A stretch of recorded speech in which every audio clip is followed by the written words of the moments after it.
بڑی اہم. من انتقص احدا من اصحاب رسول وسلم او ابغضه بحدث كان منه او ذکر مساویہ کان مبتدعا حتی یترحم علیہم جمیعا وکان قلبہ لہم سلیما. جس نے کسی صحابہ کی عیب جوئی کی، کسی صحابہ کی تنقیص کی، یا اس کے لغزشوں کو یاد کر کے لوگوں میں عام کیا. یہ کب کی بات ہے؟ حضرت امام احمد بن حنبل. تو وہ مبتدع ہوگا، وہ بدعتی ہوگا جب تک کہ توبہ کر کے صحابہ کو رضی اللہ عنہ کہنے کا عقیدہ قائم نہ کر لے، اور جب تک دل صحابہ کے متعلق صاف نہ ہو جائے اللہ تعالیٰ کے ہاں وہ معافی کے لائق نہیں. یہاں ایک چیز بتا دیں، پورے صحابہ کرام رضوان اللہ علیہ مجمعین جو تھے اسی پر اتفاق تھا، یہی عقیدہ تھا، یہی سلف کا تھا، یہی چاروں اماموں کا تھا، اور یہی چاروں اماموں کے ماننے والوں کا تھا. رافضہ کے اندر کوئی صحابہ سے بغض عناد نہیں رکھتا تھا. لیکن 1906 کے اندر 1906 عیسوی کے اندر مصر میں ایک انسان میٹرک پاس تھا، کوئی کالج نہیں کیا تھا، جن کا نام تھا حسن البنا. یہ پہلے انسان ہیں جنہوں نے ایک نئی چیز ایجاد کی اور اپنی جماعت قائم کی. اس جماعت کا نام رکھا اخوان المسلمین. پوری 100% سیاسی جماعت، اور سب سے پہلے فتویٰ دیا گیا کہ اتنے اسلامی لیڈر ہیں ان کو قتل کرنا کار ثواب ہے.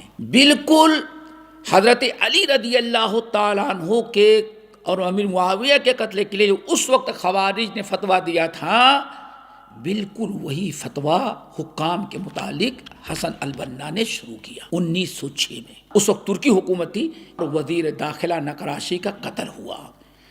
جب انہوں نے قتل کرایا اور پکڑے گئے تو اس وقت دنیا کے سب سے بڑے محدث سمجھے، خاص طور سے عرب کے بڑے اہل حدیث علامہ احمد شاکر جنہوں نے مسند احمد کی شرح لکھی، وہ میدان میں آئے اور انہوں نے ان کے خلاف احتجاج کیا کہ قطعاً جائز نہیں ہے، حکام کا اس طرح سے قتل کرنا یہ جائز نہیں، اور یہ ساری چیزیں ہمارے لیے نقصان دہ ہیں. سب سے پہلے جب انہوں نے فتویٰ دیا تو فوراً حسن البنا نے فتویٰ دیا اور اخوان المسلمین نے کہ یہ ہمارے سیاست کے خلاف ہے، اس کو بھی قتل کریں گے. تو مہینوں علامہ احمد شاکر رحمۃ اللہ گھر میں بند تھے، بلکہ اتنا ماحول خراب ہو گیا تھا کہ اللہ ملک عبدالعزیز سعودی حکومت کے بانی، ان کو پتہ چلا تو انہوں نے اپنے شہزادوں کو کچھ لوگوں کو بھیجا تھا جو شیخ احمد شاکر محدث جو تھے ان کے گھر پر پہرے داری دے رہے تھے سعودیہ سے جا کر کے، تاکہ ان کی جان مال محفوظ رہے. اللہ اکبر. پھر انہی کے شاگردوں میں سید قطب نکلے، یہ بھی بس میٹرک پاس تھے، عالم نہیں تھے، بس. انہوں نے اس تنظیم کو آگے بڑھایا، یہاں تک کہ اخوان المسلمین کے بانی جب حج کرنے کے لیے آئے تو ملک عبدالعزیز رحمۃ اللہ علیہ زندہ تھے، ان کے پاس گئے، کہا ہمیں ایک آفس کھولنے کی اجازت دے. کہا کیسا آفس؟ کہا اخوان المسلمین. تو کہا کلنا الحمدللہ نحن المسلمون اخوان المسلمین اخرجوا هذا رجل سوء، اس کو اسی وقت ہمارے محل سے نکالو، یہ دنیا کا سب سے بدترین نظریہ رکھنے والا انسان ہے. پھر انہی کا داماد وہ پنجاب یونیورسٹی میں آیا، وہاں پروفیسر بنا، اور اس کی ملاقات ابو العلا مودودی سے ہوئی. تو اب یہ دونوں کا لنک جڑ گیا. تو مولانا ابو العلا مودودی کی کتابیں انگلش میں جو بتاتے ہیں، یہ عربی میں ترجمہ کرتا، بامبے آئے بیٹھ کر کے، پھر یہاں بھیجتا، اور ان کی سید قطب کی اور کیا کہتے ہیں یہ ان کی حسن البنا وغیرہ کی کتابیں ابو العلا مودودی کو پہنچاتے تھے. اس طرح سے یہ دو ملکوں میں یہ تحریک چلی. شیعوں کے بعد سب سے پہلا گروہ ہے عثمان بن عفان اور امیر معاویہ، اور امیر معاویہ کے ساتھ دینے والے تمام صحابہ کرام پر تنقید کا دروازہ یہاں سے کھلا.